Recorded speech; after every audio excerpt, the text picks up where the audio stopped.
संकेत जी, नासिक महाराष्ट्र से। राधे राधे महाराज जी। राधे राधे महाराज जी, आपके चरणों में कोटि कोटि प्रणाम।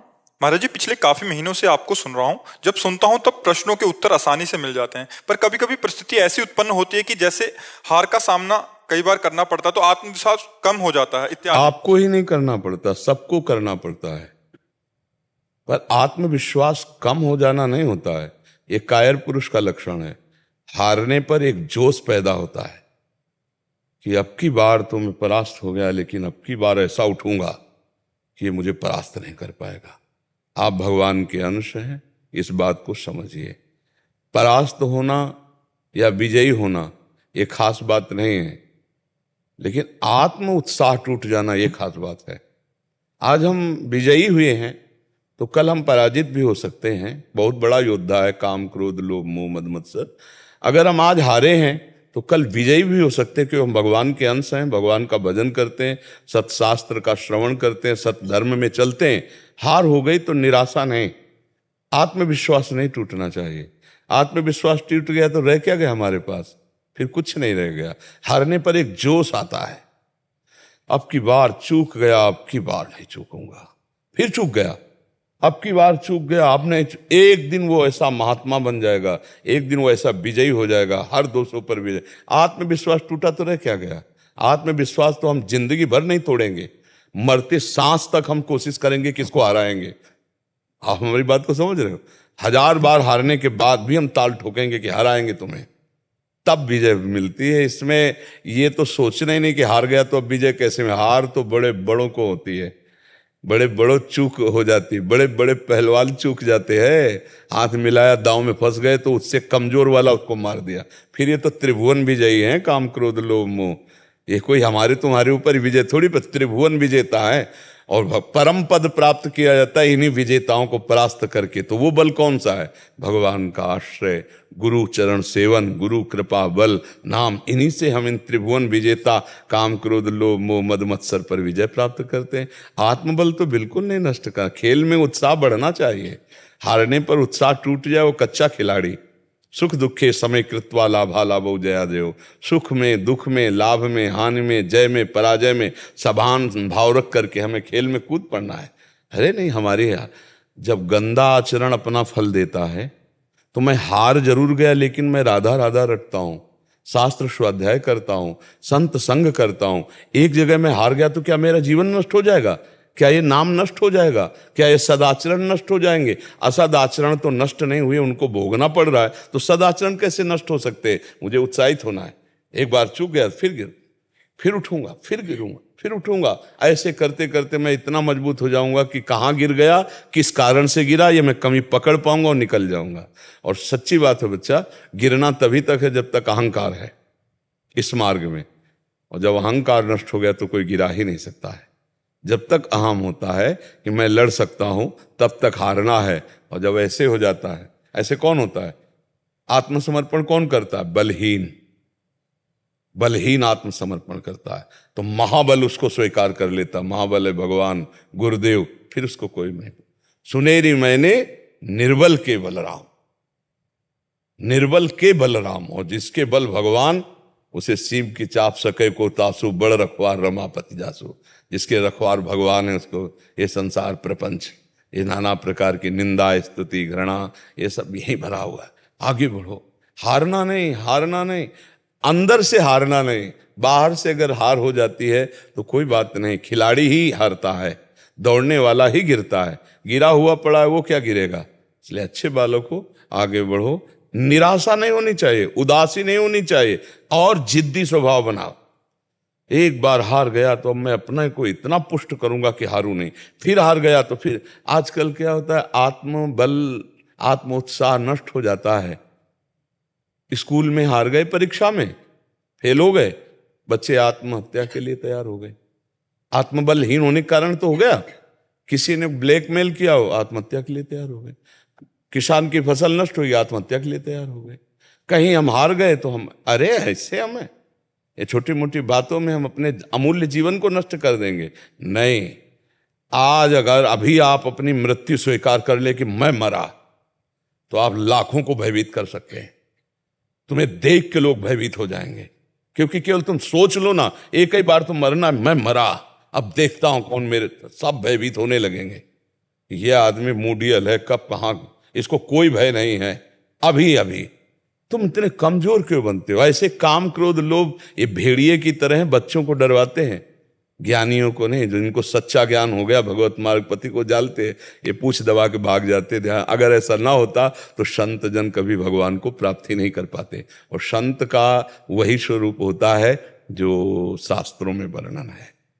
हाँ, संत पैंट शर्ट में भी हो सकता है, संत बच्चा भी हो सकता है, ऐसा नहीं।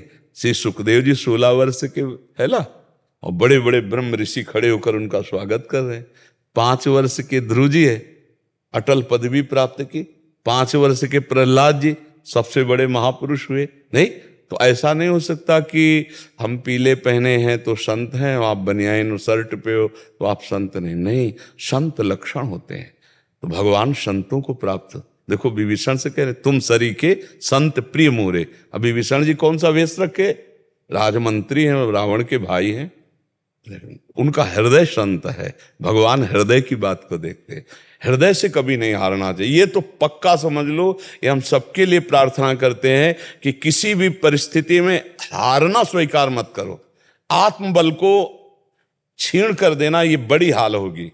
और बाहर हम हार गए तो आज नहीं तो कल जीत जाएंगे, जीत जाएंगे।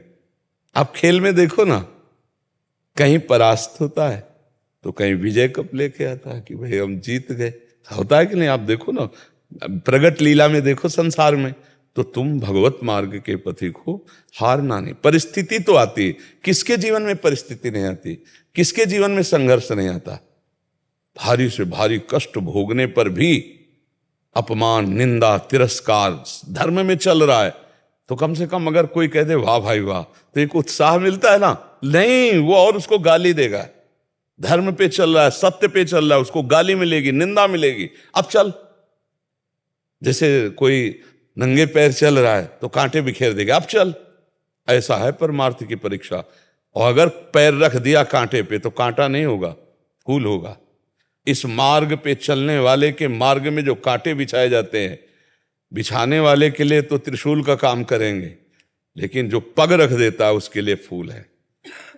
जो ताको काटा बवे ताहि बवे तो फूल। अपना कर्तव्य, अपना धर्म और जो ही कदम रखा तो तुमको फूल के फूल हैं, वाको है त्रिशूल, वो उसको भोगना पड़ेगा। इसलिए बहुत कठिन मार्ग है।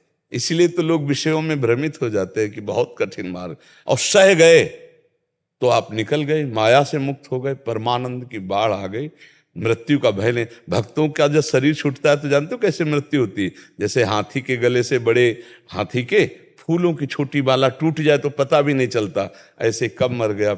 नहीं तो जन्मत मरत दुशाह दुख होए, शास्त्रों में वर्णन। तो हमें इस मृत्यु के भय से पार होना है, हमें काम क्रोध पर विजय प्राप्त करनी है। इसलिए हमें उत्साहहीन हुआ तो सब मर गया, सबसे बड़ा बात है।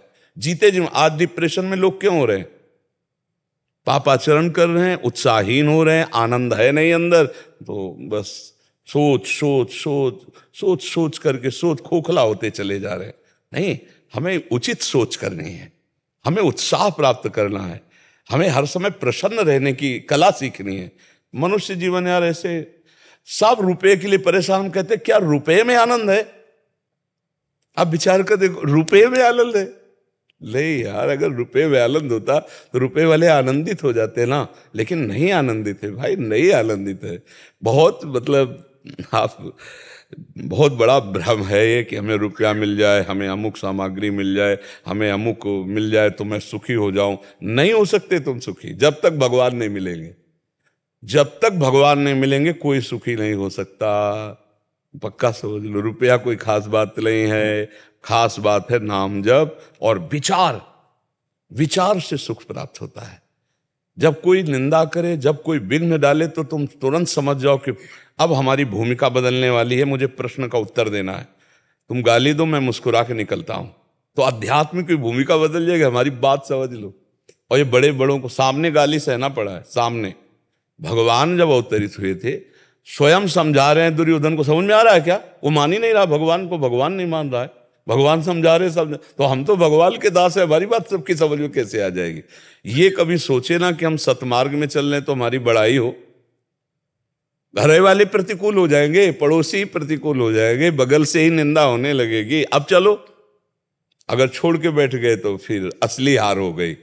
और अगर आप चल गए भगवत मार्ग में तो जीत जाओगे। ये भगवत मार्ग है, बहुत कठिन मार्ग है, मतलब बहुत कठिन मार्ग है।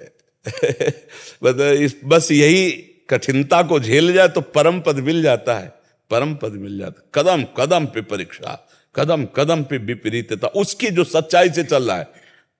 झूठे चलोगे ड्रामा करके तो हलवा पूड़ी खाओगे, मौज से रहोगे। अगर सच्चाई से चले तब फिर प्रश्नवाचक चिन्ह खड़ा हो जाता है। प्रश्नवाचक, संसार का इतना विचित्र स्वरूप है कि किसी को कभी भी राजी नहीं किया जा सकता है, किसी को राजी नहीं किया जा सकता। परमार्थ में चलने पर इतना तो होता है कि यार दो सपोर्ट तो कर दे कि वाह भाई वाह, शाबाश, क्या बात है, तुम ऐसा चल रहे हो, तो मन उत्साहित हो जाए। लेकिन नहीं,